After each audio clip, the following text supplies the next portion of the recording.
450 কোটি চিটফান্ড কেলেঙ্কারি, সিআইডির তলবের মুখে শুভমান গিল ছাড়াও রয়েছেন আরও 3 ক্রিকেটার। খবর সামনে আসে ক্রিকেট মহলে চাঞ্চল্য ছড়িয়েছে।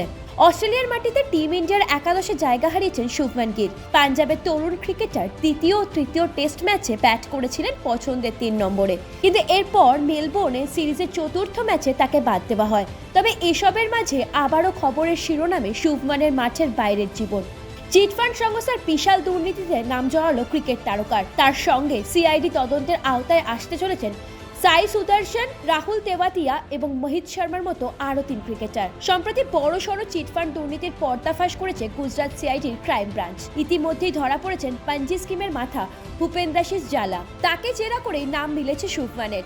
এছাড়াও গুজরাট টাইটান্স দলে তার 3 সতীর্থ মোহিত শর্মা, রাহুল তেওয়াতিয়া ও সাই সুদর্শনের নামও পাওয়া গিয়েছে জিজ্ঞাসাবাদের পর। জেরার মুখে ভূপেন্দ্রাশিস স্বীকার করেছেন যে 1.95 কোটি টাকা তার চিট ফান্ডে বিনিয়োগ করেছিলেন গুজরাট টাইটান্স অধিনায়ক।